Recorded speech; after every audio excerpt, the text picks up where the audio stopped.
Boa noite, pessoal. Sejam bem-vindos à nossa primeira aula inaugural de Geografia para essa etapa tão importante que é o exame discursivo. Bom, o nosso professor William vai dar uma palavrinha com vocês e logo após a aula com o professor Felipe Fernandes. É com vocês. Pessoal, boa noite. Nosso mestre Felipe fundou esses projetos todos comigo há 11 anos atrás. Eu entrei aqui para falar com você, Yasmin, Patrícia, Sandra, Sávio, Gustavo, Elber, Ana Clara, Igor. Provavelmente vocês são meus alunos de história, ou deveriam, que a maioria das matérias das carreiras de geografia tem história. Mas eu quero dizer a você, vocês viram ontem eu dei aula, tinham 176 na quadra e já passou de 200 visualizações. Mas isso aqui é para a UERJ Maricá. Aqui não é quantidade, aqui é qualidade. Não me interessa se tem poucos alunos que fazem geografia, porque os nossos que fazem geografia vão ter o melhor, que é o professor Felipe Fernandes. Esses cursos particulares, eles não põem geografia, não põem física, não põem inglês, porque eles são um bando de malditos. Porque como tem pouco aluno, eles não priorizam a matéria. Mas aqui é o contrário. Aqui você vai ver porque aqui nós somos o maior para a UERJ público e particular do Rio de Janeiro. Porque a gente está investindo em julho já em geografia. Reservei o professor Felipe toda quarta-feira para vocês. Tive que negociar até com a mulher dele. Porque se vocês virarem uma família, a família Geografia,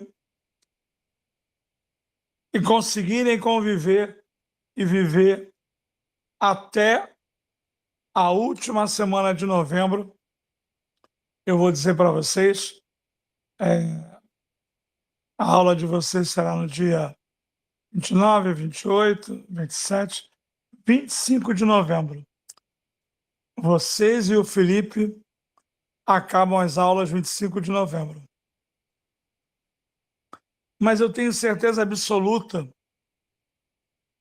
por ser o mais velho aqui entre nós, que o 20 pode vir de geografia. Então você, aluno, não tem que olhar, quantos tem em geografia assistindo aula? Isso é coisa minha. Isso eu faço todo dia. Mas eu não vou organizar a geografia pela quantidade de alunos que vem. Eu vou organizar a geografia porque eu sei que o meu professor é o melhor. E se você, aluno, conseguir estar em 90% das aulas, você vai chegar perto desse 20. Então, quem é meu aluno aqui de História, você tem o dever de investir em Geografia. Além de redação, que começa a sexta. Vou deixar o grupo... Quem é que é o responsável aqui? É você, Hanna? Ou Thalita? Oi, sou eu, Thalita. Thalita, eu quero o grupo de Geografia sempre aberto, a não ser que tenha treta entre eles, briga entre eles. Aí você remove e manda embora. Mas deixa o grupo sempre aberto, porque o professor Felipe tem uma filhinha só, né, Felipe? Sim, Milena. A Milena, e agora ele vai ter até o dia 25 de novembro uns filhos adolescentes, que ele já tem idade para ser pai, ele vai querer esconder, mas já tem, ou amigos, porque o segredo é fazer como eu faço história, como ele faz geografia, é a gente criar uma família. Agora, se você conhece um amigo que vai fazer geografia também, não está aqui ainda, pode convidar para a gente ajudar o teu amigo a passar. Então, parabéns, geografia. O tamanho não é documento. Eu vou falar um negócio aqui que está gravando, mas eu vou falar. A medicina, você tem 250 mil alunos, passam 5. Aqui em geografia, é possível passar todos. Eu nem gosto dessa palavra todos, que é determinista, mas a maioria absoluta pode passar. Você vai ter o melhor. E você sabe que esses cursos pagos, eles não põem geografia no início, e muito menos semanal. Mas graças ao apoio que nós temos da prefeitura, que ajuda o professor Felipe, e do CEPOP do governo federal, ele vai estar aqui todas as quartas-feiras. Pode ser que uma vez ou outra por causa da Libertadores, que o Flamengo vai ser eliminado, mas vocês podem combinar com ele, até mexer no dia, desde que ele possa, na hora, mas tem que virar uma família. Família Geografia. Boa noite.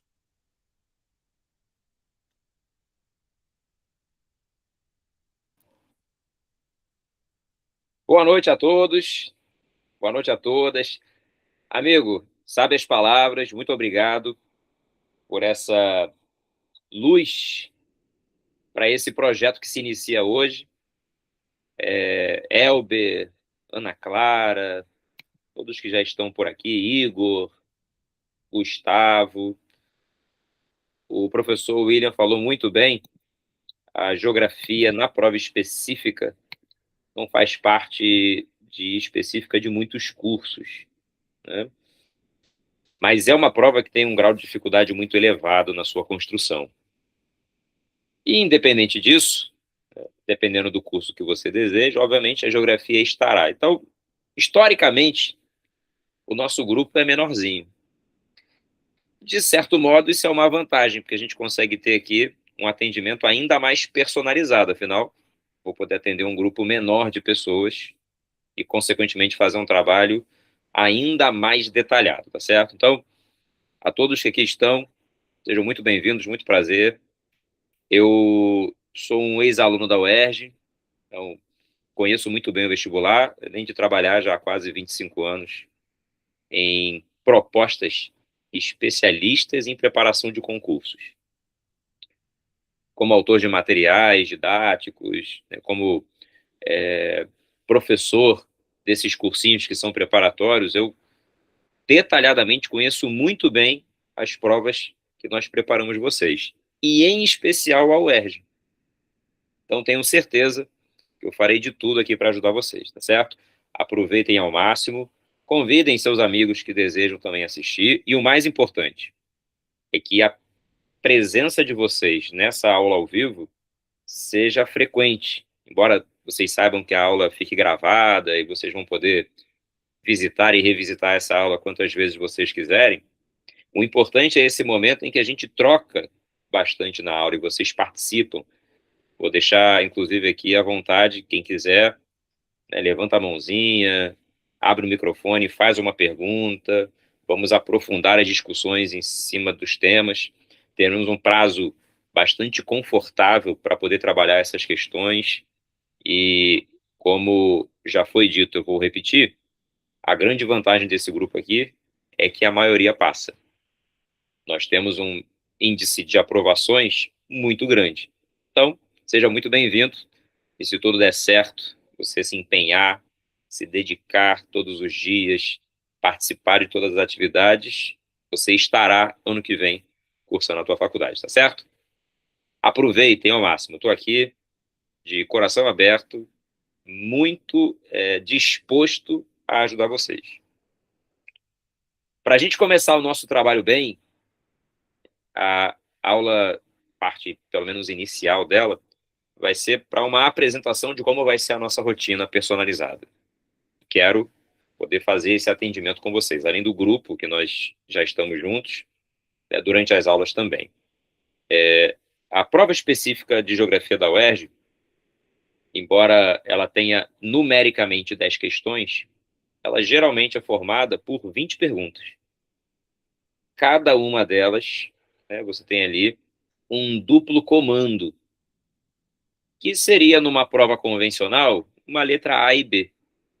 Propositalmente, elas são colocadas assim, para que, de certo modo, na hora da construção da sua resposta, que tem que ser bem direta, sucinta e objetiva, né, você tem ali algumas armadilhas que possam te distrair na hora de identificar um comando e outro, e, por alguma razão, mudar a ordem da pergunta, ou mesmo, né, se for uma solicitação de características, esquecer as características que foram solicitadas e assim por diante.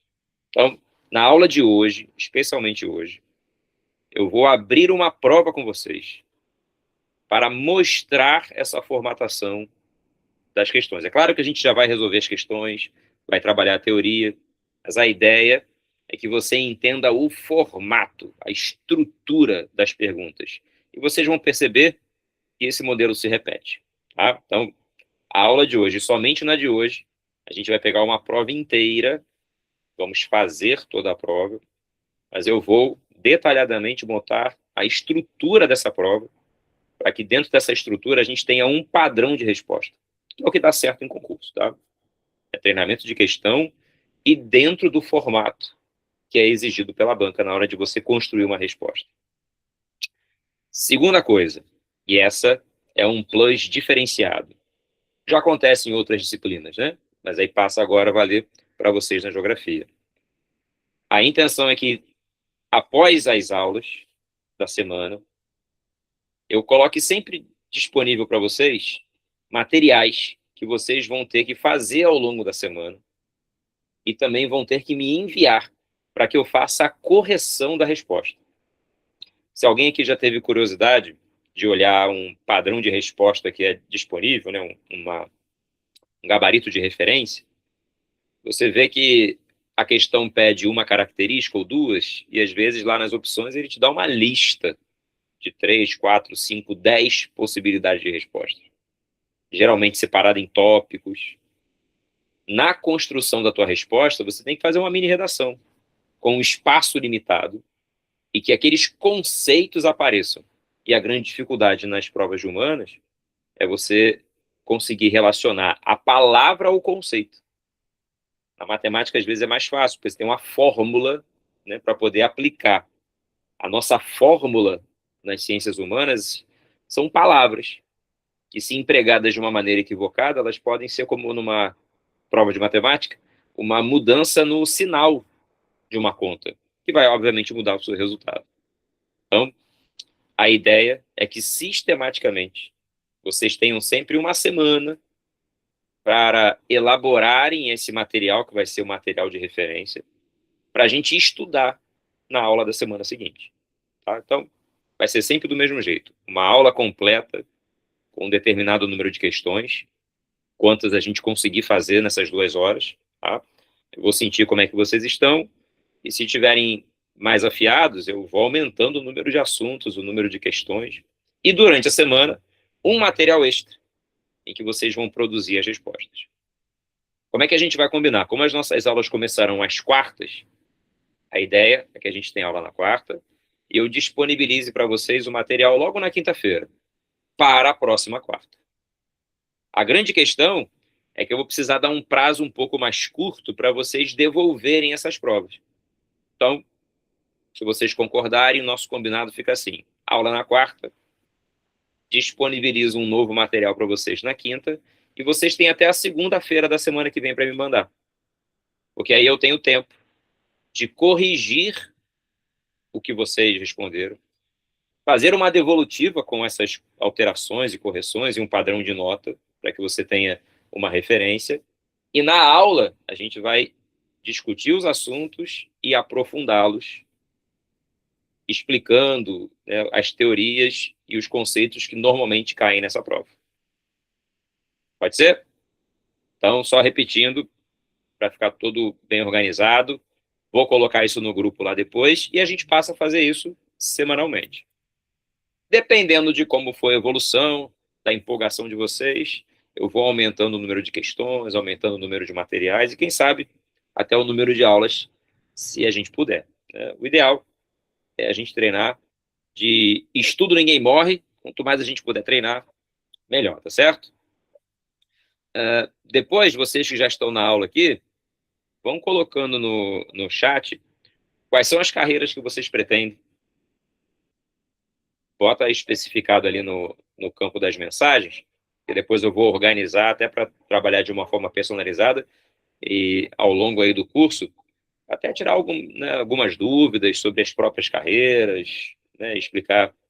Vai que tem algum colega aqui, ó, que vai virar geógrafo, né, também, né, orientar em relação à profissão, tá bom? Vai colocando a informação aí que depois eu organizo isso no meu caderninho, tá certo? Boa, Gustavo. História, maravilha. Filosofia. Igor também história. Elber.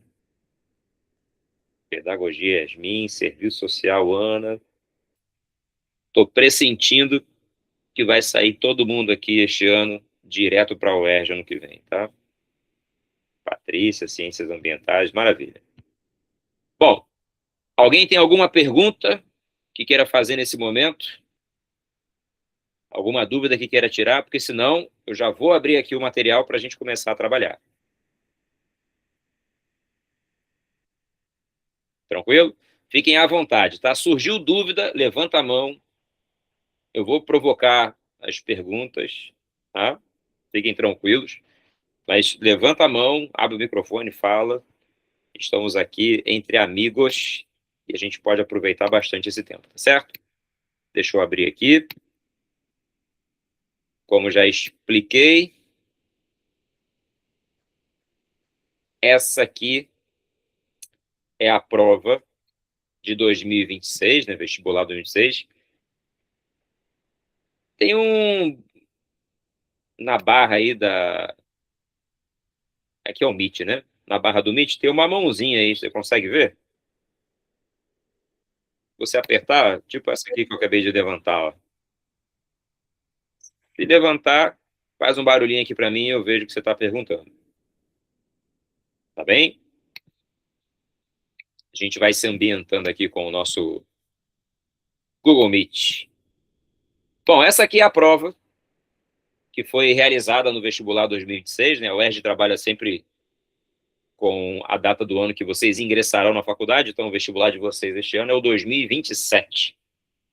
E nesta prova aqui, que seguiu o modelo clássico há anos, né, a formatação de prova é a mesma, a primeira questão que apareceu para a gente foi essa aqui, ó. Uma questão falando sobre produção de energia, especificamente falando de energia elétrica, e comparando ali um determinado grupo de países. Ok? O assunto energia é fundamental para o mundo, porque não só as atividades produtivas dependem de uma demanda muito grande energética, e esse é hoje um obstáculo para o planeta.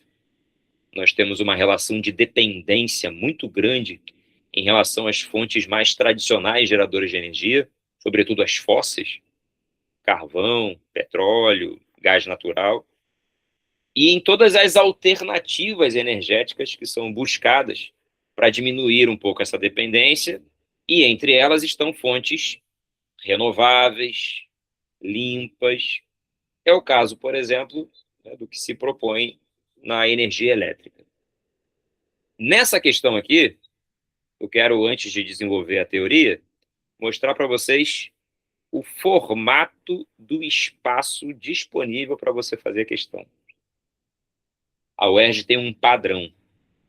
São sempre essas 6 linhas que você tem para que toda a resposta da sua questão, essa aqui é mais tranquila, mas que toda a resposta da sua questão caiba nesse espaço. E mais, hein? Para quem tem letra feia, precisa escrever com cuidado, fazendo a letra de uma forma legível, porque se por alguma razão for difícil identificar o que está escrito, aquela parte da pergunta, né, ou melhor, da resposta, né, passa a ser descartada, e aí você pode perder uma pontuação da tua nota, não porque você escreveu errado, mas porque o corretor não entendeu aquela parte que deveria ser respondida. Ana, pode rasurar, mas eu vou sugerir a você, até porque a prova, né, ela é uma prova um pouco mais sofisticada, né, ela tem um espaço para rascunho, que você utilize o rascunho para poder fazer a sua resposta e depois passa a passagem para cá com cuidado. Nós temos alunos que usam a tática de escola, né, de escrever de lápis e depois passar a caneta. Cada um tem um formato melhor, mas na hora de passar para esse espaço aqui, tenha uma noção da dimensão da resposta que você precisa dar. Tem que caber aqui. Nessa pergunta, que tem um comando só, coisa rara de acontecer, vai ficar fácil de você aproveitar o espaço.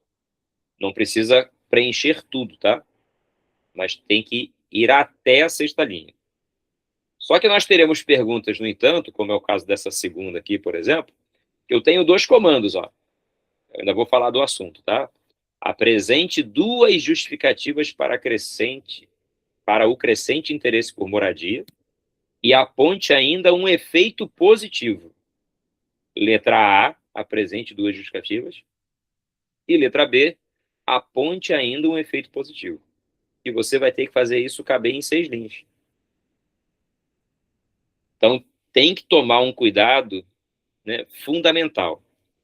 E, Igor, o que você acabou de falar merece uma atenção especial. Talvez vocês lembrem da época do colégio, ensino fundamental, que a professora falava lá, né? Milena tem 5 maçãs, comeu 2. Quantas maçãs sobraram? Aí tu vai lá e escreve 3. A professora fala, não, tem que escrever, sobraram 3 maçãs. Você tem que fazer ali uma contextualização. Nesse caso, a referência vai ser sempre a pergunta que está sendo apresentada. Talvez até um fragmento da própria pergunta. Só que você tem que tomar um cuidado, que se fragmento for muito extenso, ele vai ocupar um pedaço considerável do espaço da resposta, que pode limitar o teu desenvolvimento do raciocínio e a resposta daquilo que de fato ele está perguntando.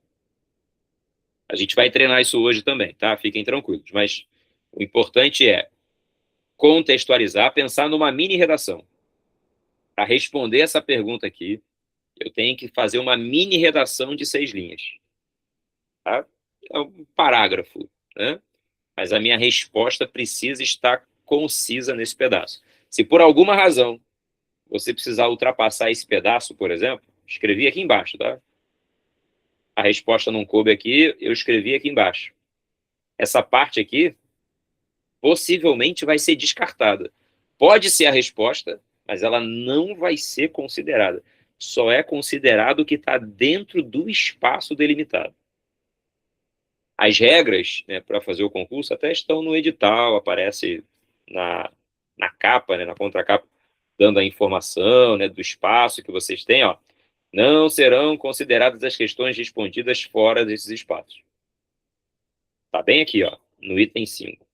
Não serão consideradas as questões respondidas fora desses espaços. Ou seja, tem que caber em 6. Felipe, fiz o rascunho e no meu rascunho foram 8 linhas.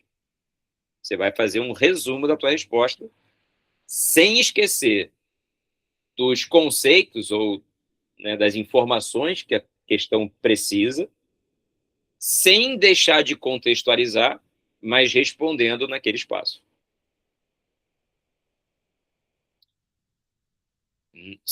Yasmin, tem no site, já fica disponível, mas como é de praxe, os editais eles são muito abrangentes. Então, na verdade, todo o conteúdo trabalhado na primeira fase, por exemplo, pode cair novamente. Embora existam algumas particularidades. Por exemplo, você vai perceber nas provas específicas que assuntos mais generalistas, como o da globalização, por exemplo, ou de questões geopolíticas que buscam características para conflitos, por exemplo, não costumam cair tanto.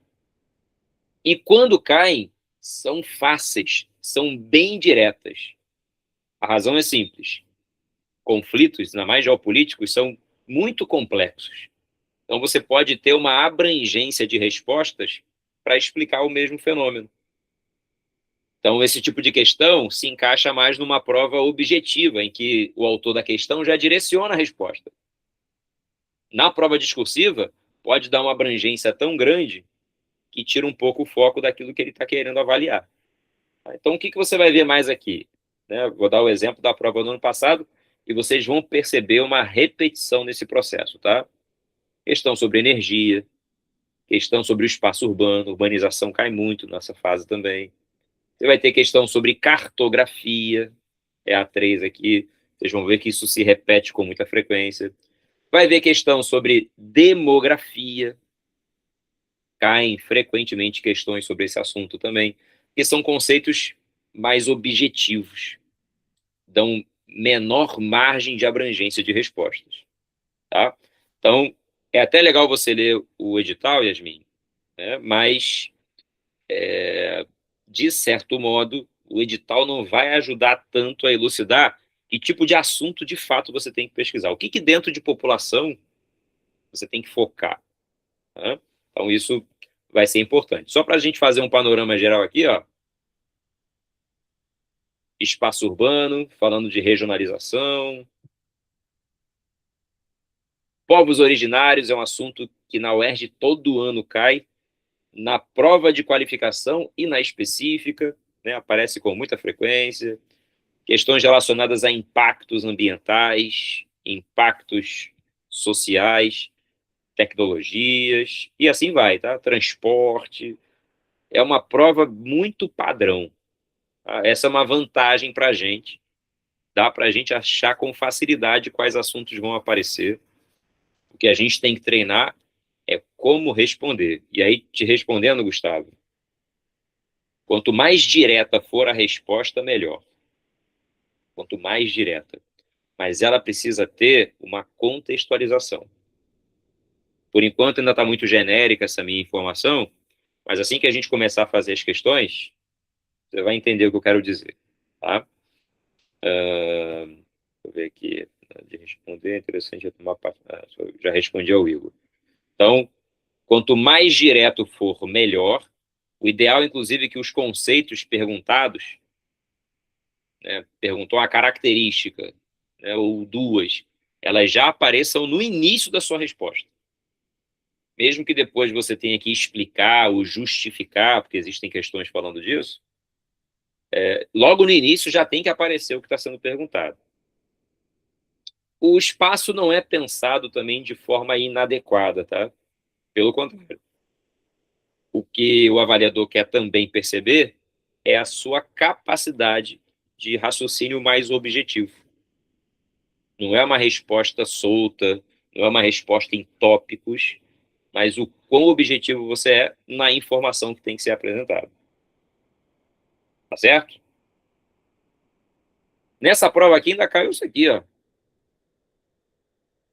Falando sobre a Copa Libertadores, e pelo jeito, o autor da questão era um apaixonado, né? Que não conseguiu se conter. Botou até esse time pequeno aqui para aparecer. Espero que não tenha nenhum... não vai ter, né? Não vai ter botafoguense aqui nesse grupo. Não vai ter. É tão difícil de achar.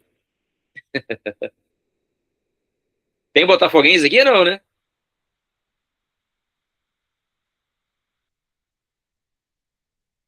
Sandra, ó, metade da torcida já tá aqui.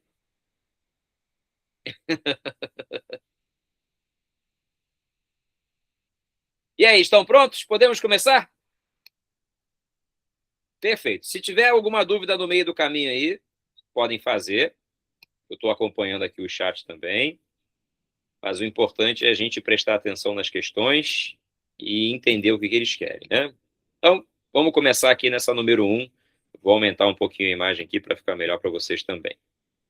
Tá? Então, lembrando, eu tenho 6 linhas para responder. Esse material eu vou disponibilizar lá no grupo, porque vão ser sempre essas 6 linhas para responder, tá? Então, você pode seguir mais ou menos o parâmetro, até imprimir se for o caso, e usar sempre esse espaço para poder responder as questões. Vou mandar também uma só com a pauta, que vai te ajudar bastante. É esse mesmo espaço para que você responda semanalmente as questões. E vai ser assim mesmo, tá? Você não vai mandar digitado para mim, não. Eu quero ver tua letra. Então, eu preciso que você escreva, tá? Imprime, escreva. Poxa, Felipe, não vou conseguir imprimir. Não tem problema. Vê mais ou menos a dimensão que é, faz no caderno, separa as 6 linhas nesse padrão para o caderno. Essas linhas aqui são menores do que a de um caderno convencional, tá? São um pouco menores. Mas tira mais ou menos ali a medida, escreve no caderno e manda a foto para mim. Tá? Eu quero que você treine no espaço disponível para isso. Então vamos lá para a questão da energia, né? Percebam aqui, ó, que o gráfico começa em 1985 e é basicamente essa fase aqui que a China tem uma grande guinada dentro do processo de produção global, muito em razão das mudanças econômicas que vão acontecer em 1979. A gente ainda vai ter uma aula específica de China, mas o fato é que essa China competitiva, moderna, produtiva, integrada à economia globalizada que a gente conhece hoje, tá? Ela dá essa grande virada em 1979, com as reformas econômicas que aconteceram no país. Em especial, nos espaços de produção. A China criou zonas econômicas especiais, esse é o nome do espaço, tá? As ZEIs, que são cidades ou regiões que recebem investimentos maciços do Estado para beneficiar um capital estrangeiro que passa a produzir na China com baixíssimo custo e grande apoio financeiro, subsídio do governo. E aí, a economia, a partir da década de 80 chinesa, começa a crescer. Nessa fase inicial, no entanto, a China esbarra num dilema, que era um processo ainda atrasado em termos de tecnologia, muito baseado no modelo industrial até do século anterior, em que, séculos, melhor dizendo, né, anteriores, em que o carvão e o petróleo, por exemplo, estavam na base da geração de energia. E ela teve que fazer isso por quê?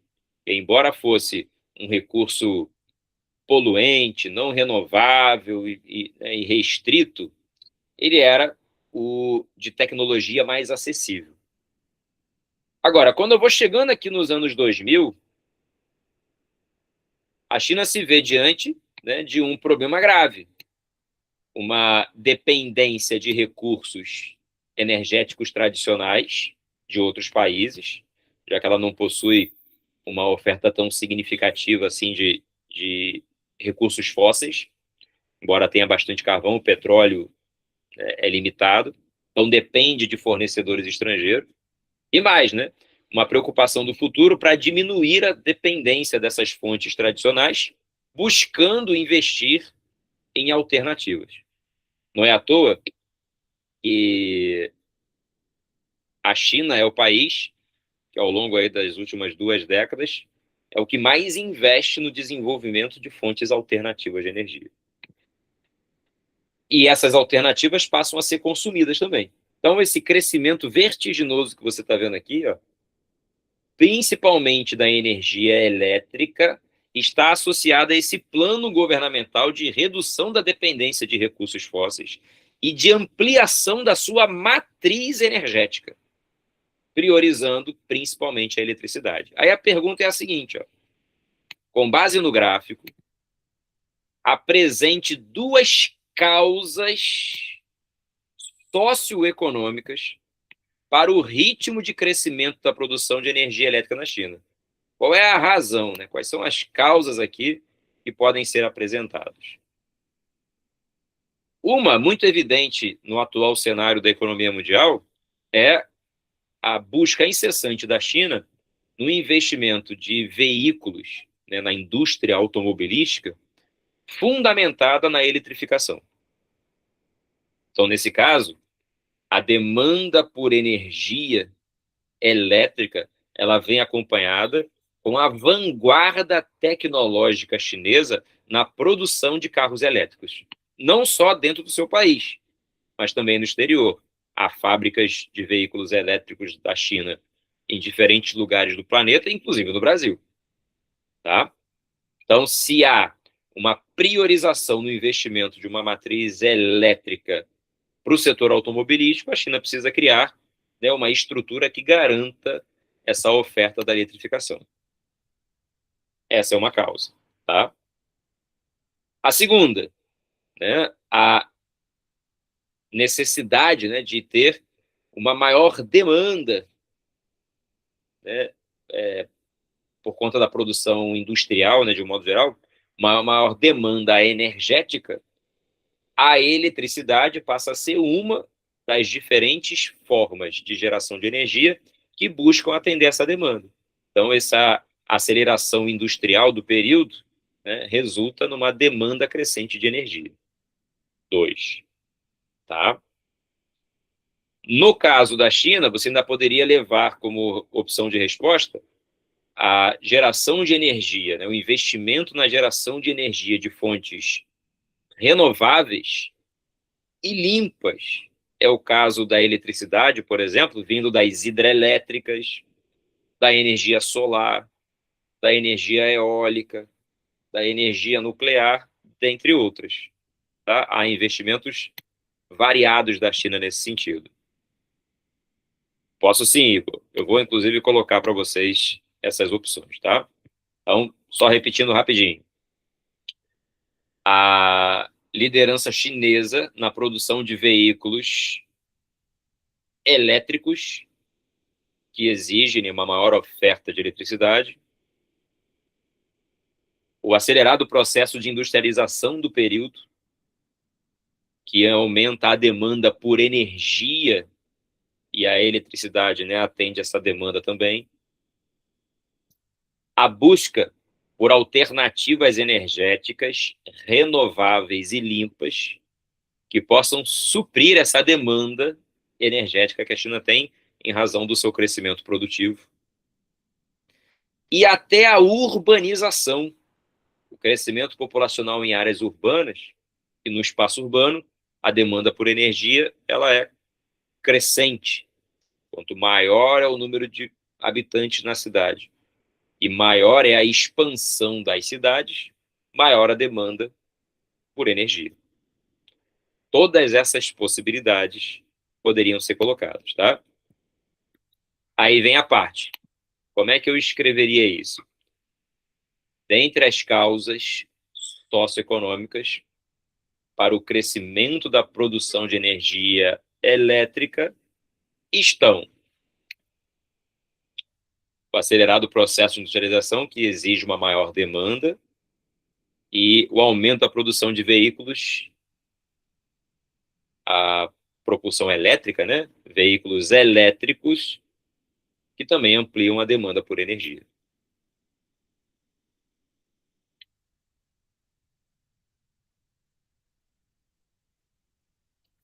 Eu vou colocar aqui, ó, só como recurso, rapidinho, que aí depois eu disponibilizo esse material para vocês, tá certo? Vou deixar aqui embaixo, inclusive, para ficar mais tranquilo. Fiz. Perdão. Falha técnica. Tá aqui, ó. Vou deixar aqui, depois eu compartilho com vocês, tá certo? Percebam que eu estou colocando para vocês aqui um padrão de resposta dos tópicos que deveriam existir. Qualquer dois desses já atenderiam a tua resposta.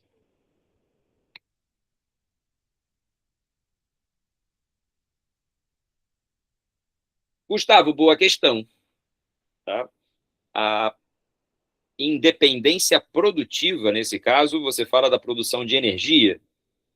Sem dúvida, reduzir a sua dependência energética também é um fator. Só que a questão ela é direcionada para a produção da eletricidade. Então, quando ela especifica a eletricidade, existe uma razão mais direcionada. Por que essa matriz e não outra, por exemplo? Eu poderia pensar, né, numa fonte geradora de energia, que é uma que o Brasil investe bastante, por exemplo, que é a do biocombustível, o biodiesel, o etanol.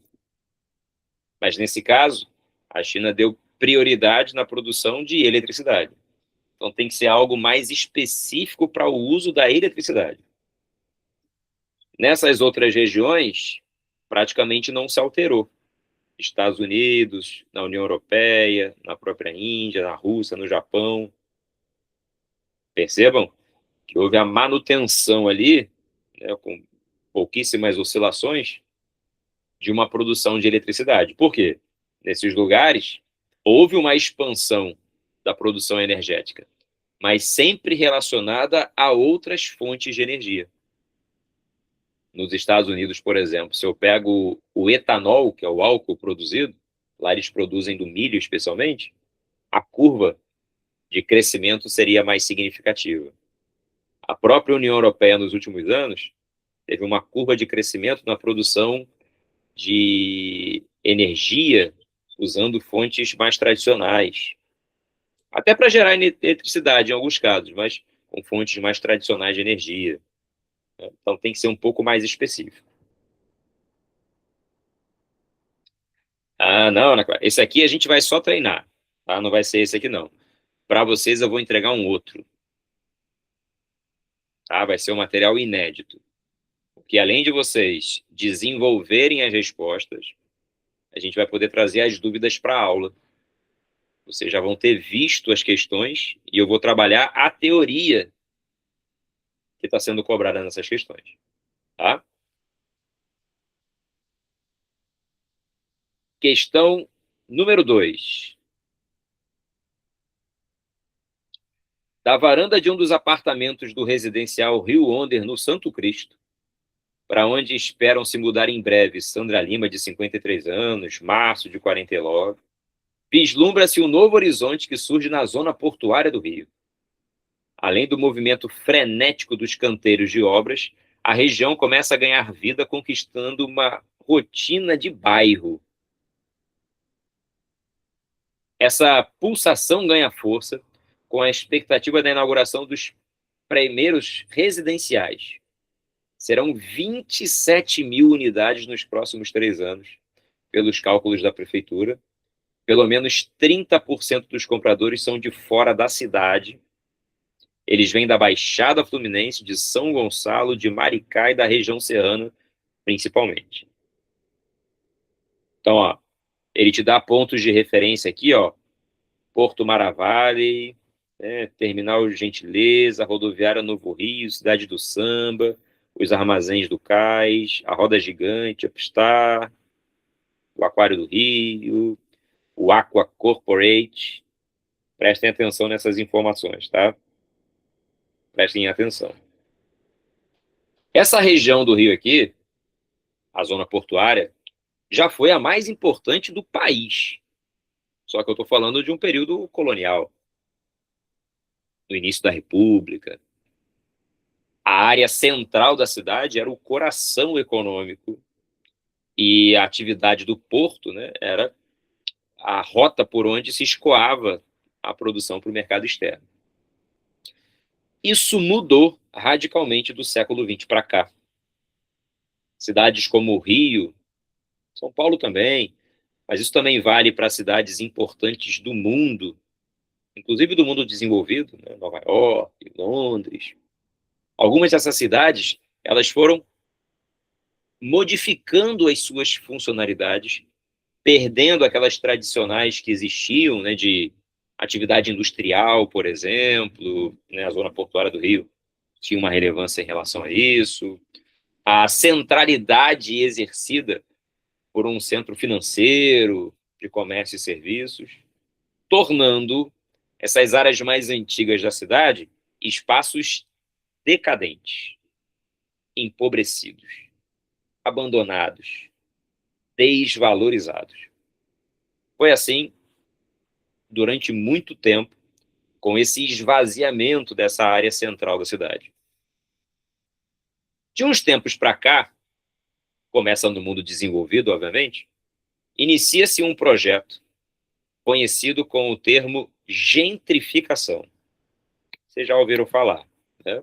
Quem está comigo aí desde das provas de qualificação sabe que gentrificação, estou colocando aqui no chat, é o termo que é usado para a recuperação de áreas decadentes existentes dentro de uma cidade para transformá-las num espaço atrativo para um público de média e alta renda.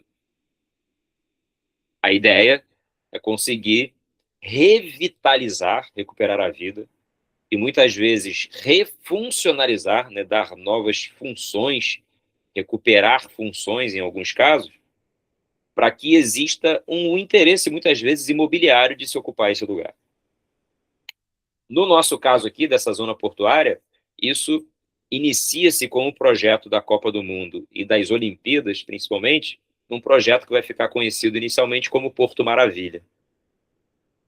Uma ampla modificação urbana, com destruição do viaduto que existia ali na região da perimetral, com a construção de túneis, com a recuperação das vias urbanísticas, uma arborização, uma melhoria nas construções existentes daquele lugar, com a construção de modais de transportes coletivos conectando, né, essa região da cidade a outras regiões.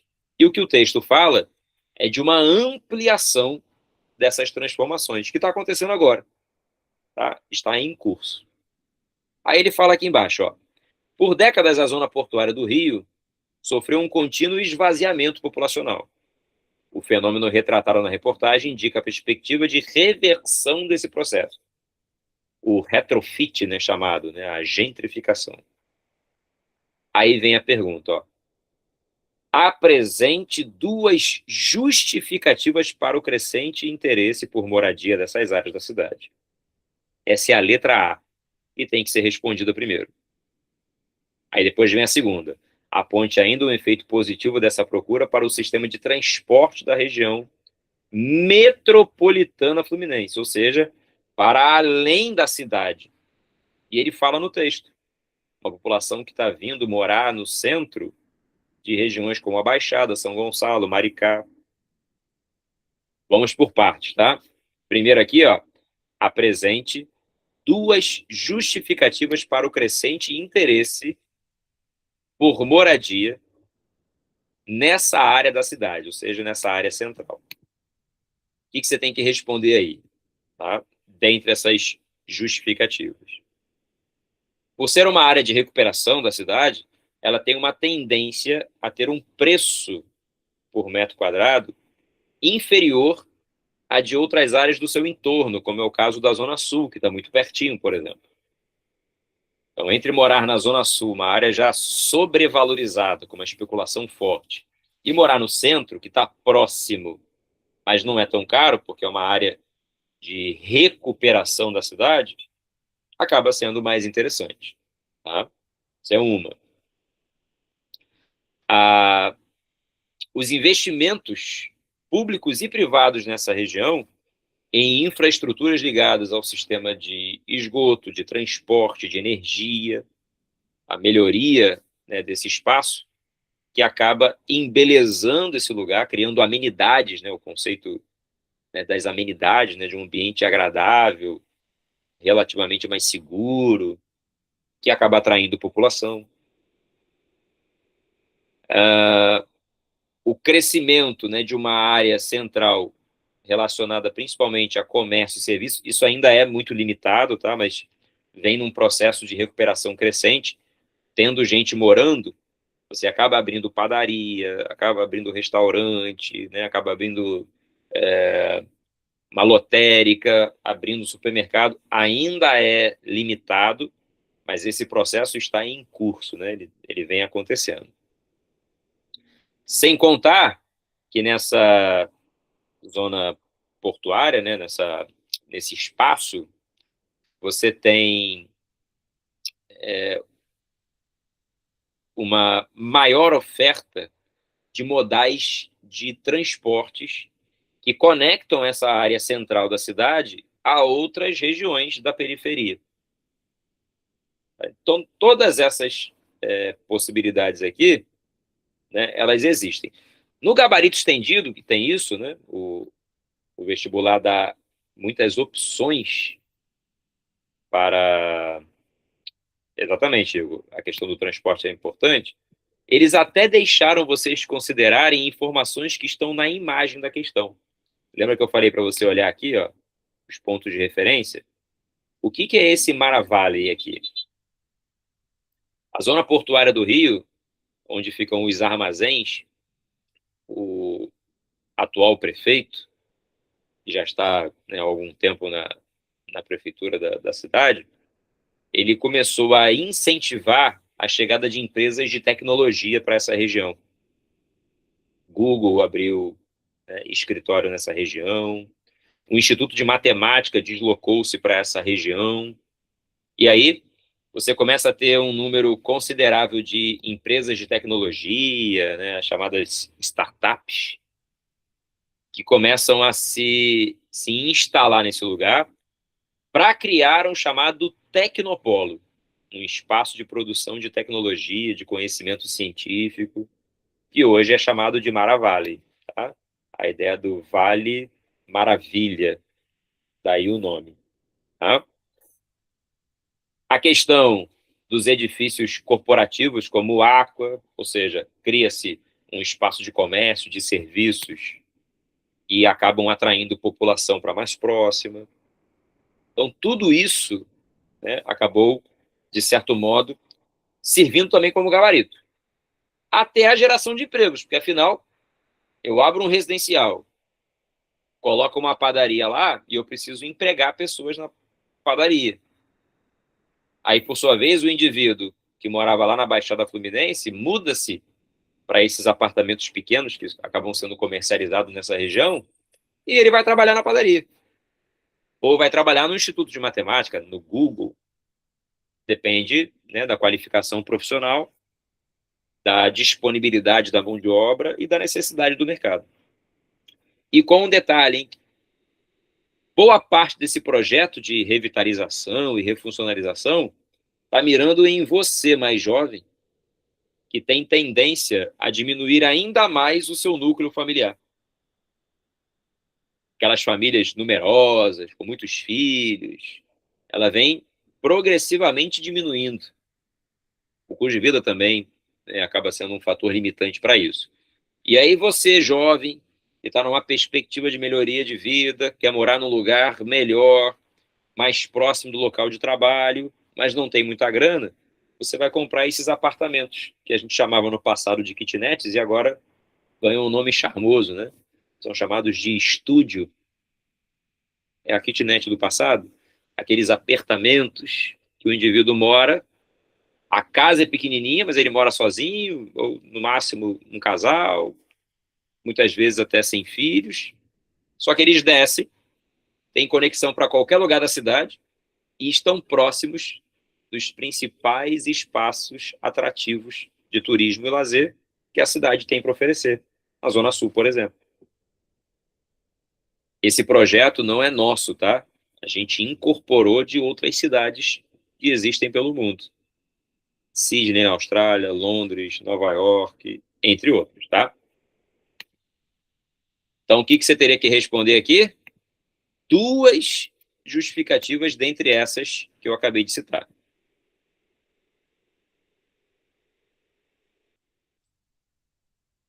Nesse caso, Gustavo, acho que se aplica melhor para responder a segunda parte, quando ela fala assim, ó, aponte ainda um efeito positivo dessa procura para o sistema de transporte da região metropolitana, né? Aí que vem um detalhe. Um assunto, isso acontece bastante, que cai no exame de qualificação e depois pode aparecer numa prova específica e vice-versa. a diminuição do movimento pendular. Quem fez o exame de qualificação aqui viu a primeira questão da prova que falava sobre isso. O que é o movimento pendular? É o deslocamento diário de casa para o trabalho, no mínimo entre municípios, né? Um deslocamento populacional contínuo. O cara que mora na Baixada e precisa ir trabalhar no centro e faz isso diariamente, faz um longo deslocamento de custo de transporte alto e de tempo mais alto, né? Que é um gasto também, né? Menos produtivo. Trazendo o indivíduo para o centro, eu reduzo o movimento pendular. Então, eu tenho uma tendência a diminuir o número de congestionamentos. Olha a segunda possibilidade. A redução do número de engarrafamentos em razão da redução do fluxo de automóveis individuais. E ainda há um terceiro, né? A possibilidade de ampliação do uso dos transportes coletivos. Quantas pessoas cabem dentro de um ônibus? O pessoal de Maricá aí pode ser o vermelhinho. Não considera lotação máxima não, tá? Pessoas sentadas.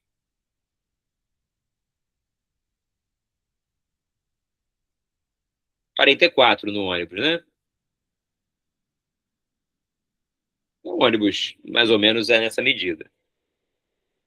Quantos veículos individuais um ônibus só já não substituiria?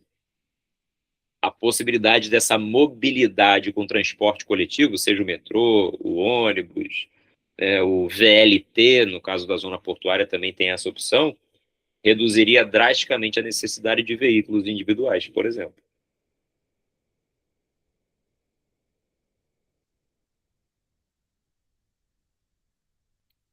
Então, ó, para a gente poder seguir aqui, as possibilidades que você poderia colocar nessa resposta, eu vou anexar agora aqui para você. Tá?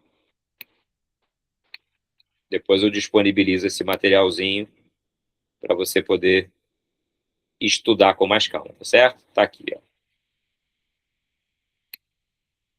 Olha quantas opções você tem para poder fazer a tua resposta, né? Só das justificativas, ó. 1, 2, 3, 4, 5, 6, 7, 8, 9, 10, 11. Você teria que escolher 2, pelo menos, e sintetizar a sua resposta. E entre os efeitos positivos, 3, que são os mais óbvios, porque relacionam a questão do transporte. Tudo bem? Já já eu disponibilizo o material lá no grupo para vocês. Quem daqui desse grupo fez essa prova do ano passado?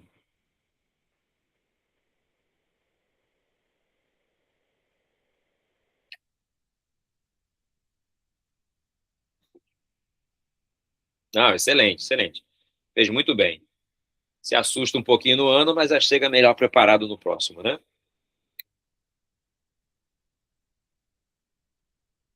Questão número 3. É possível navegar continuamente da Índia até o Alasca, navegar, hein? Em uma linha perfeitamente reta.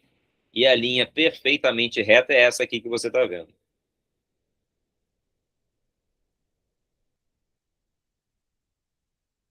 Na cartografia, lembre-se que um mapa como esse aqui que você está vendo, que é um mapa de projeção cilíndrica, se transforma num retângulo, ele, na verdade, está representando um planeta, né, que é um geóide, né, uma esfera, né, uma bola. E sempre que eu pego uma bola e transformo num retângulo, o que na bola, né, no globo, vai ser representado por uma curva, né, no plano vai virar uma reta. A mesma coisa acontece aqui. Uma curva representada no plano vira uma reta quando eu penso numa superfície esférica. É essa abstração que a questão está exigindo que você, né, lembre de um conceito básico da cartografia, que é projeção. Aí olha a pergunta. Indique se a representação cartográfica acima é correta em relação ao que está afirmado em seu título. A pergunta que está aqui: é possível navegar continuamente da Índia até o Alasca em uma linha perfeitamente reta? Aí a sua resposta é sim, a afirmativa está correta. Aí eu te pergunto, é para escrever só isso? Sim. Ele pede para você, indicar. Está correto ou está incorreto? Está correto. Ponto. Essa é a pergunta da letra A. Tá? Essa aqui. Aí agora vem a argumentação, que ele pergunta aqui, Em seguida, apresente um argumento que justifique a sua resposta. Qual é o argumento que você vai ter que usar, né? Uma linha perfeitamente reta na superfície terrestre será reproduzida com formato diferente na planificação em duas dimensões, né, bidimensional, do formado aproximadamente esférico do planeta. Só você pensar assim, pega uma bola e desenha uma linha reta. Olhando para ela, parece uma curva. Se eu pegar essa mesma linha e transformar num plano, ela fica uma reta. A mesma coisa você pode fazer no sentido inverso. Essa é uma imagem curiosa, né? Porque você precisa lembrar que existe um tipo de projeção chamada projeção azimutal. Não sei se você já ouviu falar. Bom, você teve aula comigo de cartografia, que foi a primeira aula do ano, você lembra. Essa imagem aqui, azimutal Antártida.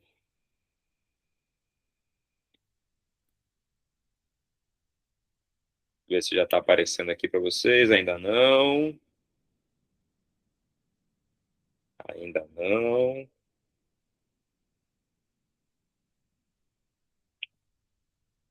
É melhor não, mas agora vai. Tá lento pra caramba aqui.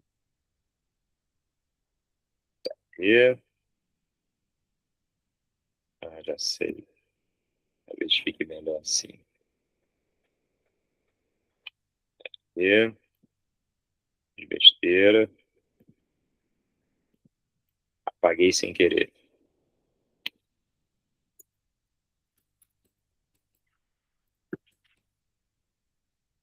Azimutal Antártida. Olha essa imagem aqui, Mas está lento.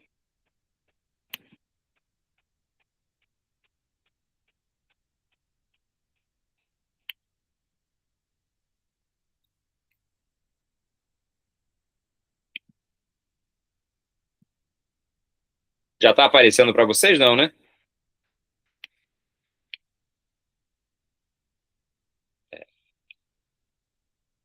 Só um instante. Acho que agora vai.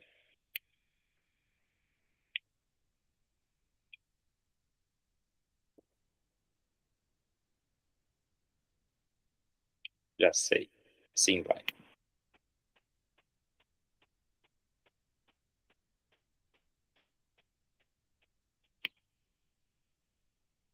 Tá vendo aqui, Acho que agora está aparecendo, né? Vou aumentar um pouquinho. Essa é uma projeção que tem a Antártida. O Polo Sul está aqui. A imagem da questão fala que está indo da Índia ao Alasca. Nessa imagem aqui, a Índia está aqui, Tá? Tá aqui. E nessa imagem toda aqui, o Alasca está aqui, É como se estivesse fazendo essa linha para cá, Tá? Na hora de transformar essa imagem na imagem do mapa que a gente está trabalhando, ela vai aparecer com aquela imagem curvada que a gente viu. Vou voltar para a questão.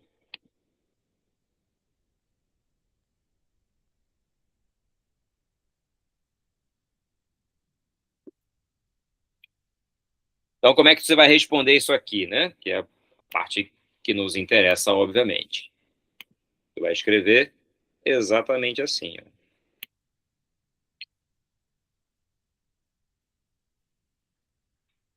Em termos de argumentação, a representação está correta, que uma linha perfeitamente reta na superfície terrestre será reproduzida com formato diferente na planificação bidimensional de um formato aproximadamente esférico do planeta Terra.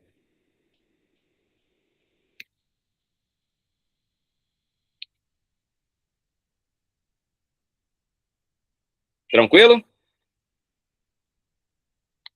Não fiquem preocupados, não, porque a aula de hoje não é para te explicar a cartografia, tá? É para te explicar o formato da prova. A gente ainda vai discutir cartografia nos próximos materiais que eu vou disponibilizar, tá bom? Então, Felipe, eu não lembro da aula de cartografia que a gente teve lá no início do ano. Fiquem tranquilos que esse assunto vai voltar, como os demais também, né? Esse aqui, inclusive. Questão número 4, hein?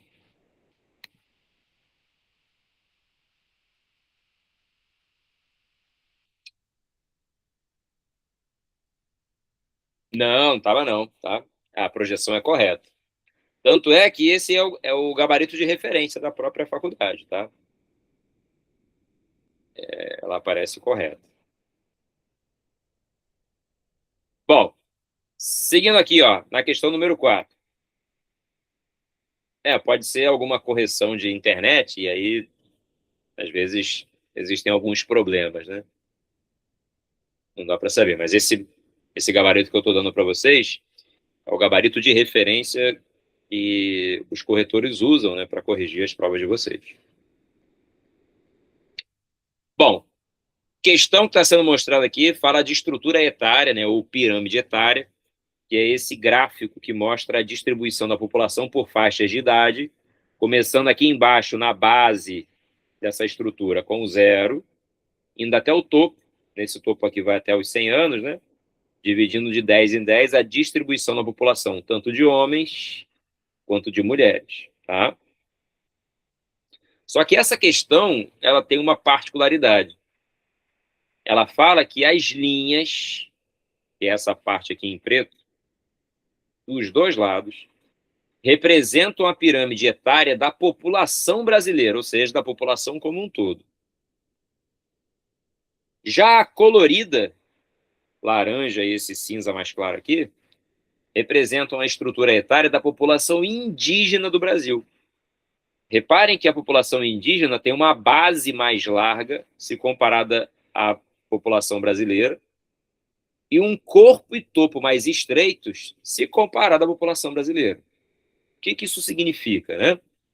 Basicamente, a população indígena tem uma expectativa de vida muito menor, tendo uma distribuição da população formada majoritariamente por jovens do que adultos e idosos.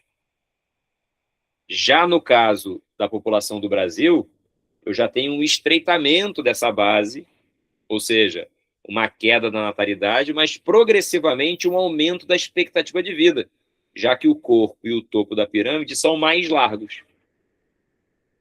Isso significa dizer que a evolução natural da estrutura etária de um país, que está sempre muito associada ao seu nível de desenvolvimento econômico, no caso dos indígenas, está bem mais atrasado do que no restante do país.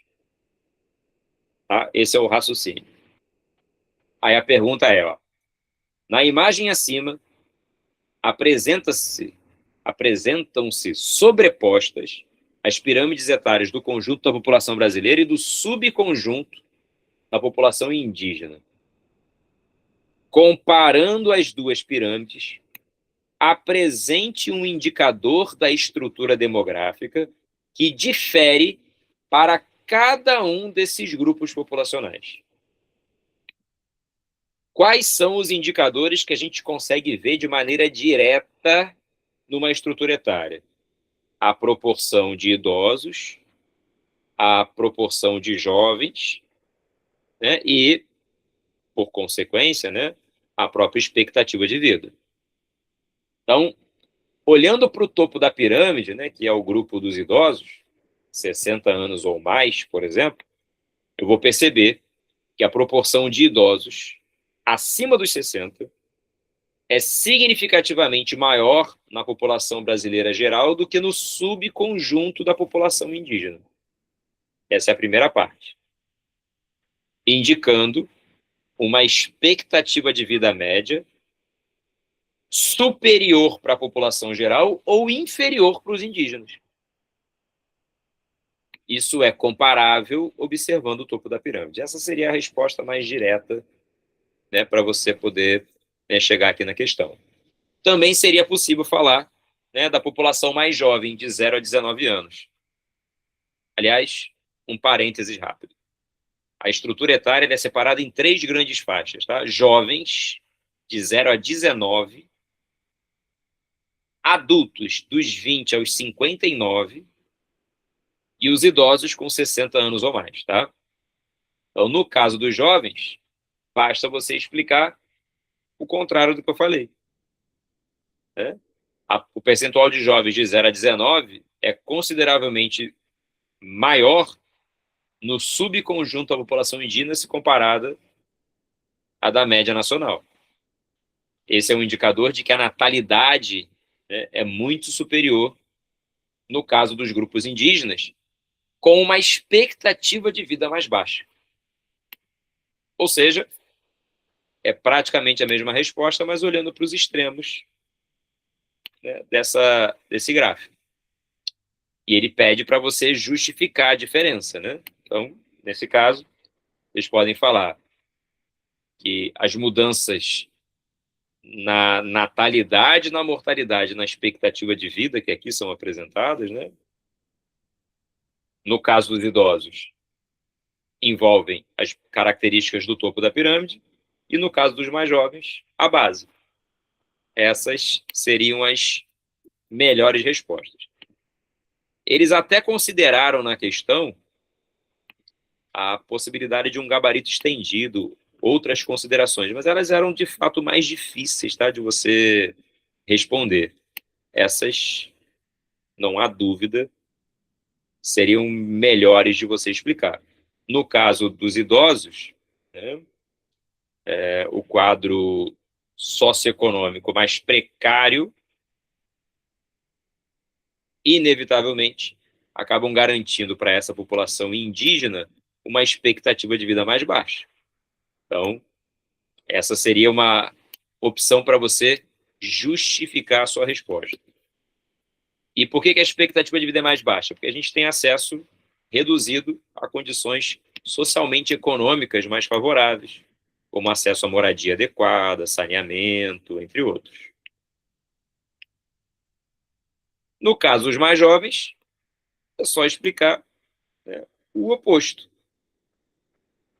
Comparativamente, o grupo dos mais jovens também apresentará uma desproporcionalidade exatamente relacionada ao processo inverso ao da expectativa de vida.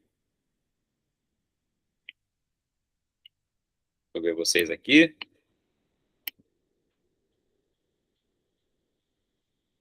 Ver se tem mais pergunta. Essa aqui é mais tranquila, né? A prova não tem só questão difícil, não. Pelo contrário, tá? Elas são questões que exigem de você apenas uma organização. O que eu acabei de salvar aqui, por exemplo, não é a resposta que você deveria colocar. Era uma ou outra, tá? Uma ou outra.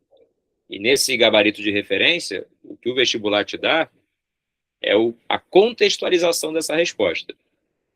Felipe, se a minha letra for grande, organize para que ela não seja nem tão grande a ponto de não dar para escrever nada e nem tão pequena a ponto do corretor não conseguir ler. Escreva de maneira adequada. Eu sei que é chato, mas a questão da caligrafia tem um peso relevante na tua nota, tá?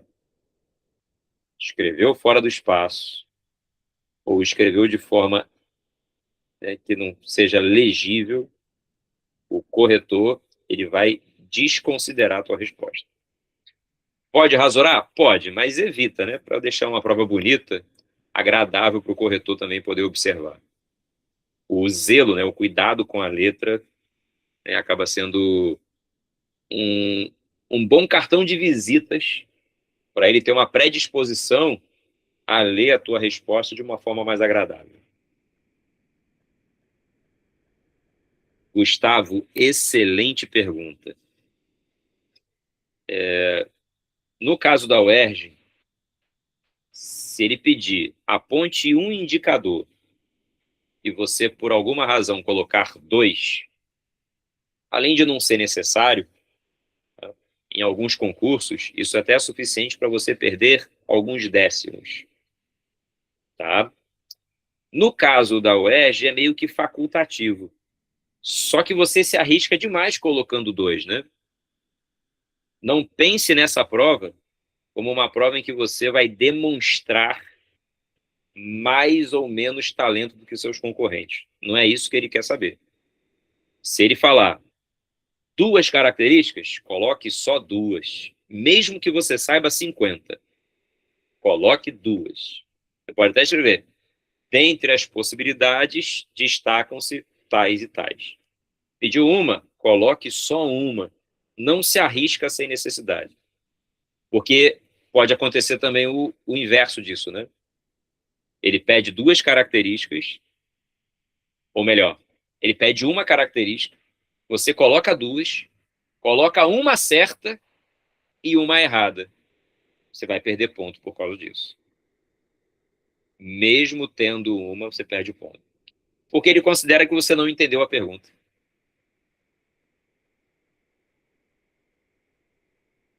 Você não vai ganhar mais pontos se ele pediu uma e você colocou 5. Você não vai ganhar mais pontos se o teu concorrente colocou uma também. Então não se arrisquem, tá? Não se arrisquem. Qual é a exceção? Você não sabe absolutamente nada. Você não faz ideia do que a questão está tratando. E não vai ser o caso, tá? Garanto que vocês vão chegar lá, não vai ter nenhuma questão surpresa. Garanto. Tá? Mas deu branco na hora. Não faço ideia do que ele está dizendo. Aí você escreve para ver se dá para salvar alguma coisa. Do contrário, só escreve o que está perguntando.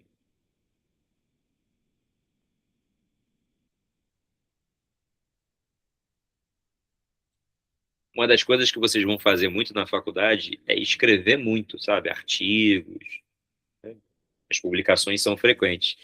E se tem uma coisa que você aprende é a escrever mais ou menos, dependendo do tipo de produção que você queira. Você pode ter um artigo de uma página ou o mesmo conteúdo desse artigo escrito em 50.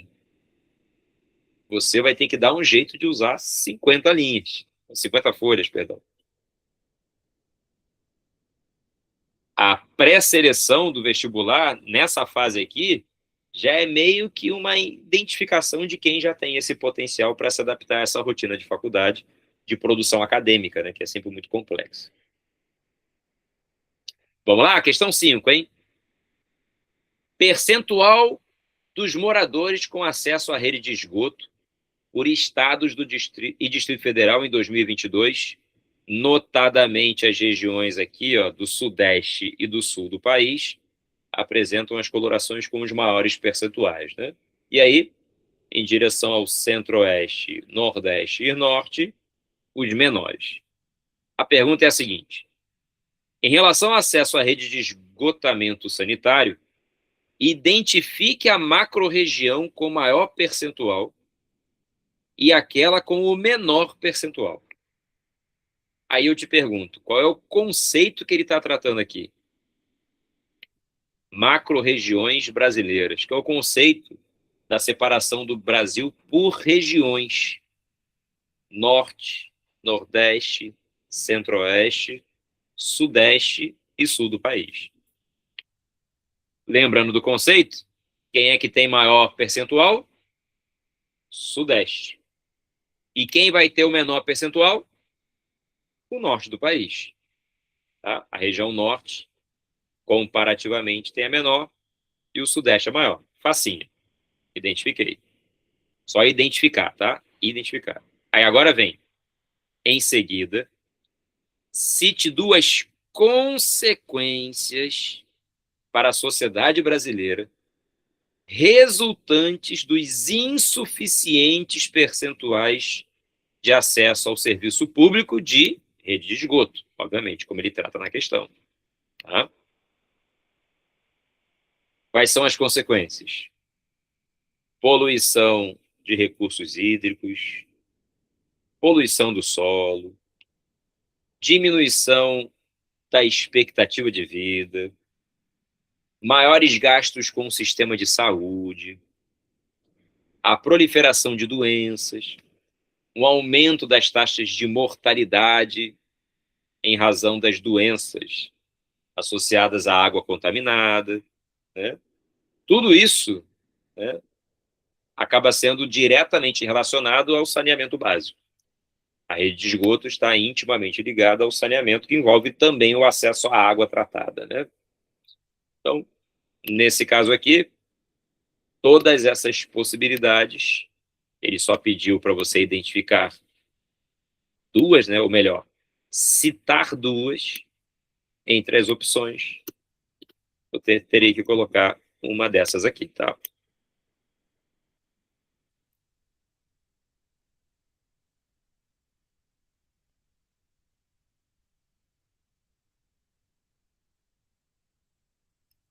Cadê vocês? Aqui. Tranquila também, só não podia errar o conceito de macro-região, tá? Esse era o único que estava sendo tratado. Questão 6. No Rio, evento reúne 25 etnias e celebra o Dia dos Povos Indígenas.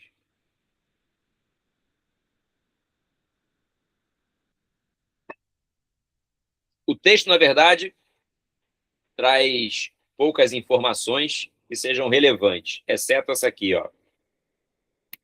De acordo com a organizadora do evento, haverá discussões sobre mudanças climáticas, sobre como os povos indígenas veem essa questão e o que estão fazendo para mudar essa situação.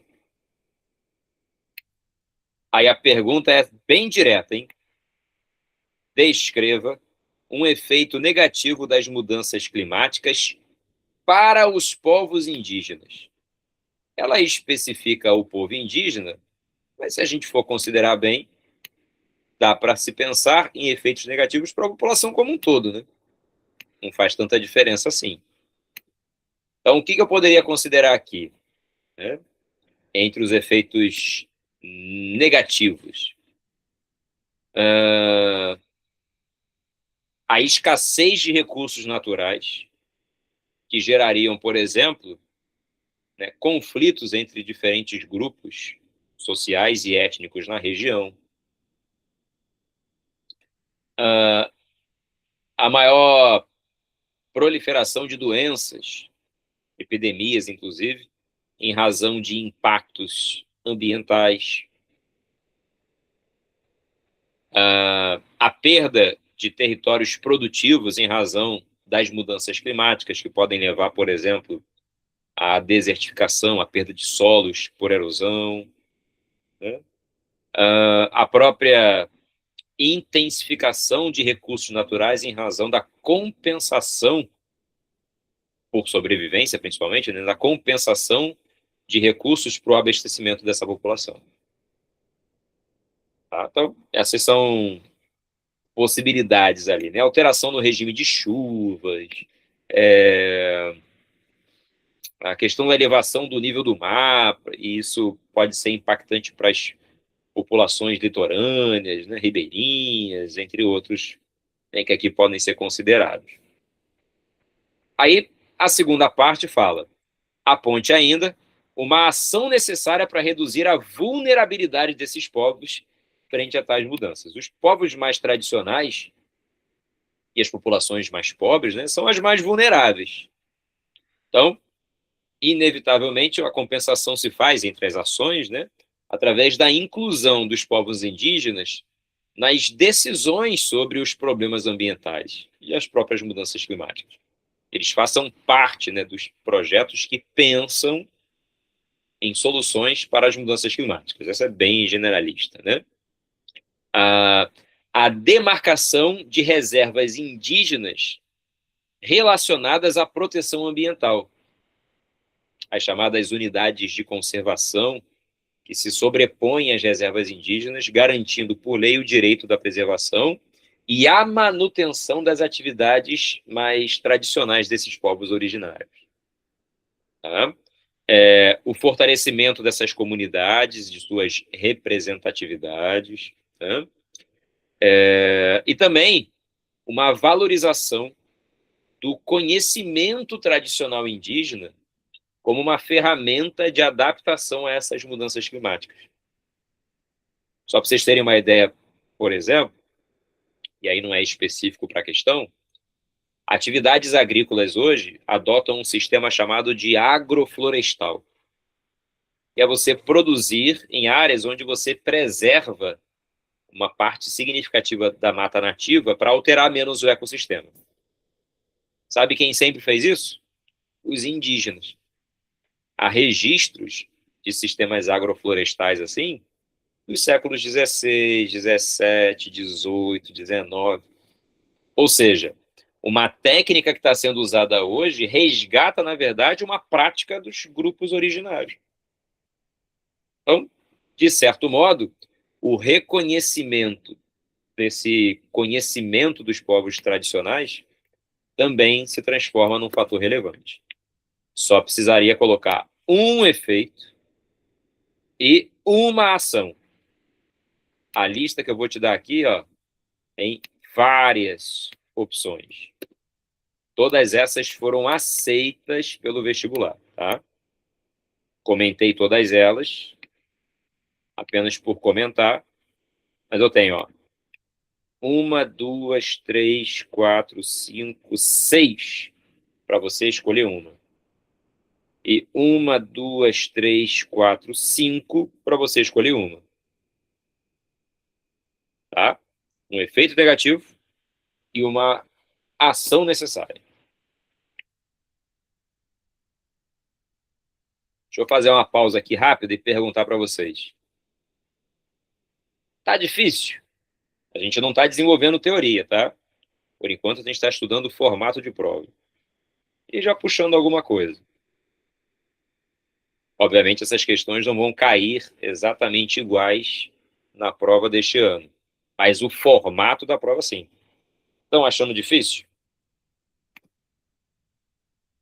Fala aí para mim.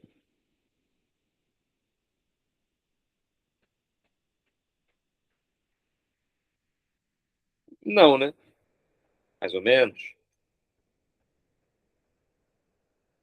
Quando vocês forem começar a fazer, vocês vão parar para fazer como se fosse o tempo de prova, tá? Sei que talvez a rotina não ajude tanto, mas você tenta calcular mais ou menos o tempo que você tem para fazer a prova para fazer essas questões. E não pesquisa nada. Não olha material nenhum. Faz com o teu conhecimento. Não se preocupe se você escrever alguma besteira. Aqui é onde a gente pode errar, tá? Não se preocupe com isso. Questão 7. Chegou o novo celular da moda. O indivíduo ali diz que vai comprar, e obviamente ele já tem vários outros celulares. A questão trata sobre a sociedade consumista, que é uma necessidade do mundo capitalista, né? Que é fazer o indivíduo comprar mesmo sem ter a necessidade do consumo. É o consumo pelo desejo. E as empresas fazem isso frequentemente para estimular o interesse constante por um produto novo, uma inovação, né? Como se você tivesse sempre, né, na busca incessante por uma inovação, mesmo comprando um produto novo agora, o teu desejo sempre fica associado ao mais novo que está por vir, ou uma versão que, em razão do custo, se torna inalcançável, pelo menos por hora, para você. Aí a pergunta é essa, ó. Identifique o fenômeno retratado na charge. Que fenômeno é esse? Se você escrever consumo, você erra a questão. O nome do fenômeno é consumismo, que é o consumo exagerado de recursos. Eu vou dar um exemplo. Preciso de um carro para minha mobilidade. Não tá nada de errado nisso, tá?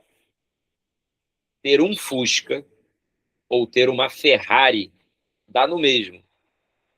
Eu preciso ter um veículo para me deslocar.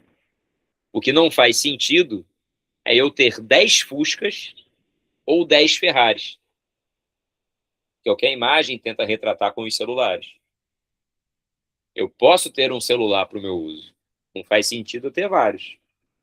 Tá? E aí, o conceito é o consumismo. Tá?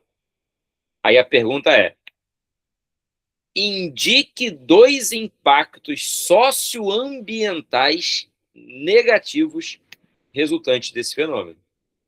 Tá? A produção excessiva de lixo, que leva à poluição. Tá? O aumento exagerado da exploração de recursos naturais para poder atender à produção. Tá? Dependendo da atividade, né? Uma maior emissão de gases poluentes em razão dos transportes de materiais ou da própria produção desses materiais na indústria. Tudo isso poderia entrar nessa tua resposta. O que não poderia faltar era a explicação sobre o consumismo, o conceito central que está sendo apresentado. Tá? Aqui, ó. Essa era aquela questão para não zerar, né?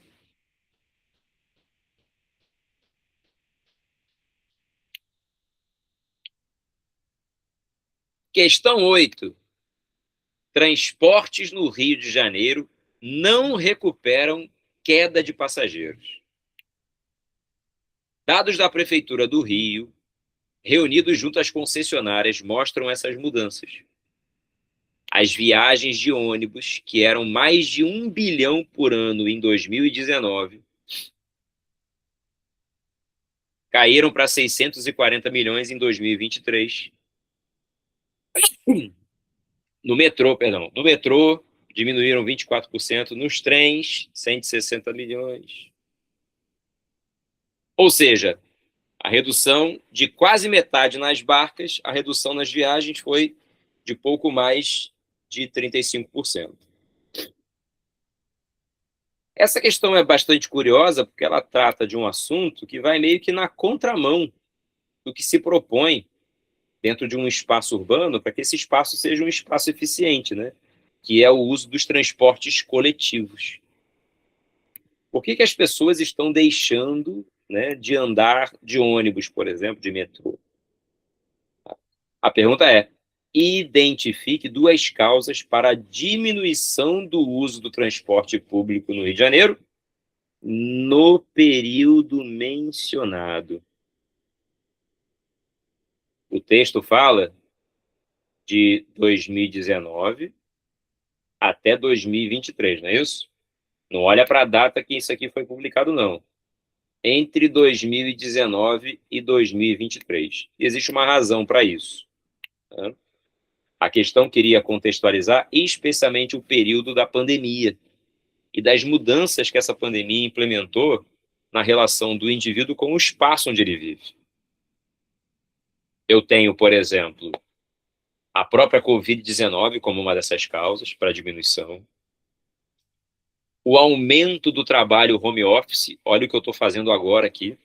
Eu estou na minha casa, sentado no escritório, dando uma aula para vocês que estão no conforto do lar de vocês, através de um recurso que até tem pouco tempo a gente nunca usava. Então, o trabalho home office reduziu drasticamente a circulação de pessoas pela cidade, pelo menos atingiu uma boa parcela da população. Questões relacionadas à qualidade do serviço prestado e da segurança, tá? Uma tendência natural do uso, né, de uma motorização mais individual, carros, especialmente motocicletas, tá? Mesmo que ela não seja sua, Você tem a mobilidade através dos aplicativos de transporte, do táxi, do mototáxi, do Uber, do Moto-Uber e assim vai. Além, é claro, do custo alto das tarifas, né? E uma coisa que ficou ainda garantida no gabarito estendido, em razão das mudanças causadas pela própria pandemia, que era do indivíduo vir morar mais próximo dos locais de trabalho. É o caso, por exemplo, da questão que fala sobre a moradia no centro. Esse cara que trabalha do lado do escritório não precisa mais se deslocar pegando, né, o transporte. Então, até isso foi considerado. Então, na hora de responder, o que você precisava colocar? Opa, símbolo errado. Tá aqui, ó. A estrutura da resposta tinha que girar em torno desses conceitos aqui, ó.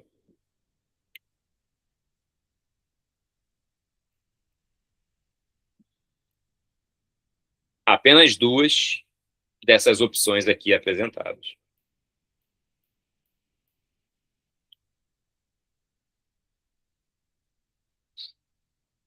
Tranquilo, né? Questão 9. Jardim de chuva na Fundição Progresso. A Fundição Progresso fabricava fogões e cofres na Lapa. Após ser desativada, a antiga fábrica se transformou no maior centro cultural independente do Rio de Janeiro. Depois de fazer uma série de melhorias na sua estrutura interna, a direção da casa decidiu investir na Fundição Verde, projeto de transformação do espaço cultural de forma sustentável. Surgiu a ideia de modificar a lateral do edifício, local completamente cimentado e visualmente desconectado da cidade. Foi uma proposta a criação de jardins de chuva, que são áreas ajardinadas projetadas para absorver e filtrar a água da chuva. O plantio foi feito em vários estratos de vegetação, né, herbáceas, rasteirinhas, arbustos e árvores, totalizando 90 espécies diferentes ao longo dos 3 jardins. O local é hoje um dos mais procurados da Casa da Cultura, e se transformou num ambiente bonito também, agradável, né? Mais arejado, fresco. É verdade. É um espaço importante para a cultura da cidade. Infelizmente, ele se transformou num espaço também caro, né? Em razão dessas grandes transformações, vem ficando caro frequentar o lugar. Só que aí vem a pergunta: descreva 2 vantagens socioambientais, ou seja, vantagem ambiental para a sociedade, da instalação desses jardins de chuva. Melhoria da qualidade do ar, equilíbrio térmico em razão, né, da sensação de amenidade pela evapotranspiração dessa vegetação. Você sente a temperatura mais amena em lugares em que você tem uma cobertura vegetal. Você tem uma melhoria da ambientação, né, do espaço, que se torna visualmente mais agradável. Uma cidade cinza, cheia de concreto, você tem um espaço arborizado, né? A valorização dos elementos naturais nessa visibilidade da cidade, melhoria do ar, entre outros, né? Nesse gabarito estendido, considerou-se, inclusive, ele fala no texto, né, que é um jardim de chuva. A ideia é que essa vegetação seja capaz de reter parte dessa água, diminuindo a vazão superficial dessa água, né, o escoamento superficial, o que costuma provocar alagamentos e enchentes. Tendo a vegetação ali, o solo exposto ajuda a absorver parte dessa água que antes escoaria pela superfície. A imagem está aqui, ó. Era só concreto e virou um jardim arborizado com solo exposto, em que a chuva consegue infiltrar nesse subsolo, inclusive recuperando ali lençol freático, né? Reservatórios subterrâneos de água. Então, questãozinha também de interpretação simples. diversas opções de respostas. E eu vou dar uma notícia já agora que estamos chegando no finalzinho do material. Essa última prova foi uma das mais fáceis dos últimos anos. Uma abordagem mais interpretativa do que conceitual na imensa maioria das questões. Mas com temas que são muito recorrentes na prova, como transporte, população, energia, meio ambiente. Vocês vão ver como é que esse fenômeno se repete, tá? E, por fim, chegamos à famigerada questão 10, talvez a mais curiosa da prova. Mosaico do Botafogo aqui, naquele ano atípico da história botafoguense.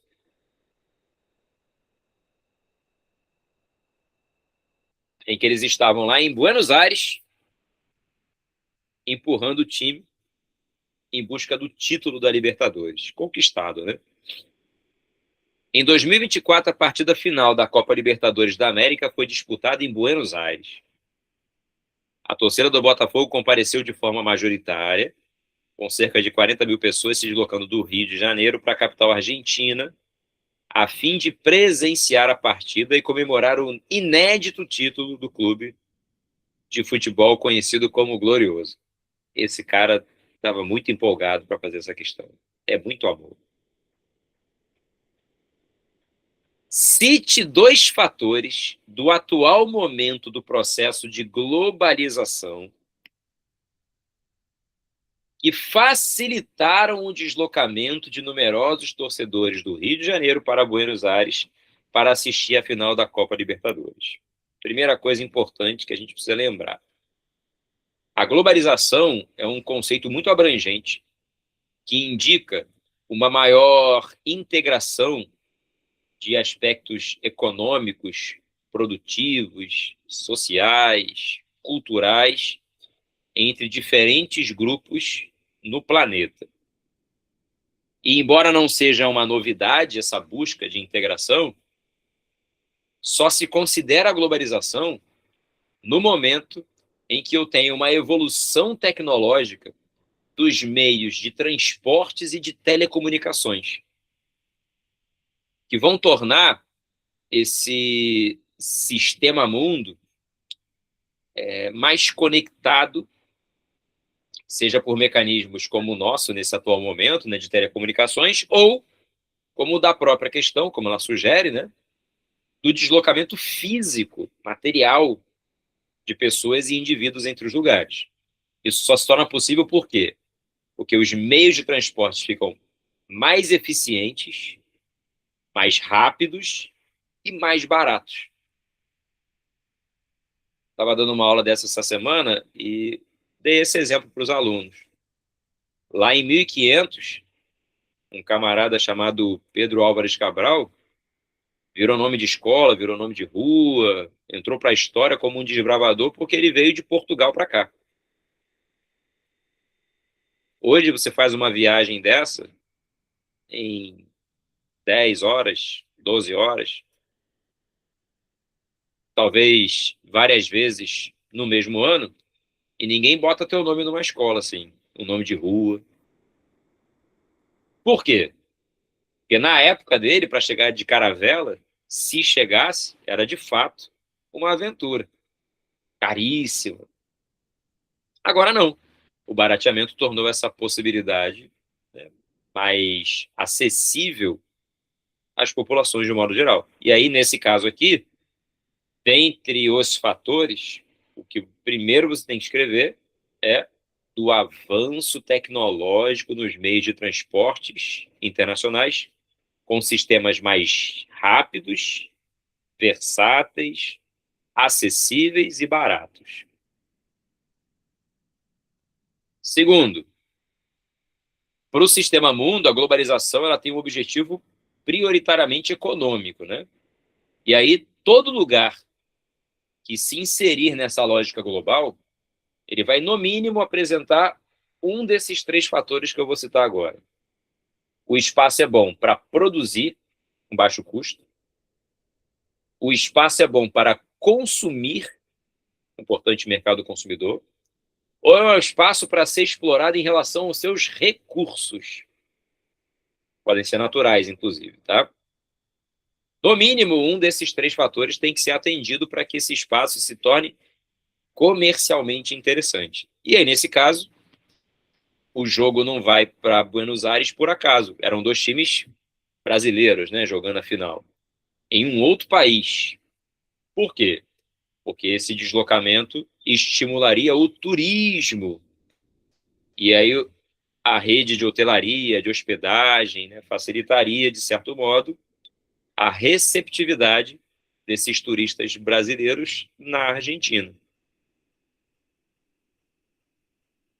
Criar sistemas mais eficientes de transporte, conectar atividades culturais, turísticas, jogos esportivos ao interesse comercial desses lugares que vendem o turismo. Tudo isso está dentro do contexto da lógica da globalização. Essa integração econômica, quando ela se estende à região, como é o nosso caso aqui, ela pode, inclusive, muitas vezes, beneficiar acordos que vão além da atividade que está sendo apresentada. É o caso, por exemplo, aqui do Brasil, com alguns países vizinhos no Mercosul.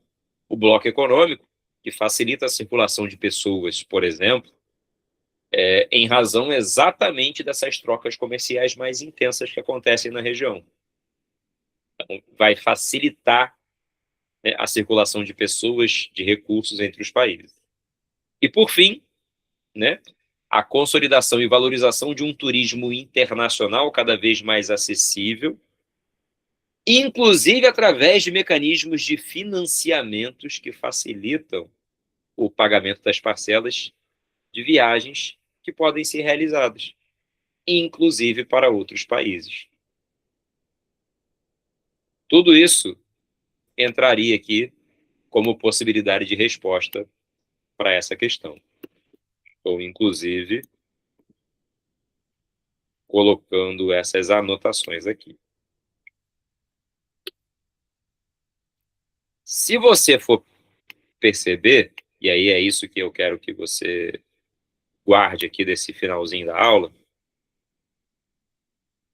a prova é muito mais interpretativa do que conceitual. Obviamente, os conceitos, eles são necessários, e onde eles são, estará sem dúvida o grande diferencial de vocês. Tá? A questão exige que você saiba identificar o consumismo, né, saiba identificar a gentrificação, o conceito. Que a maioria que responder sem conceituar vai errar metade da questão. Mas, de um modo geral, você consegue desenvolver as respostas como se fosse uma mini-redação, somente considerando a interpretação. Só que essa é uma característica desta prova do ano passado. De uma maneira geral, o formato se repete, mas a presença de conceitos ela é mais frequente. E a gente vai treinar isso sistematicamente ao longo de todas as próximas semanas.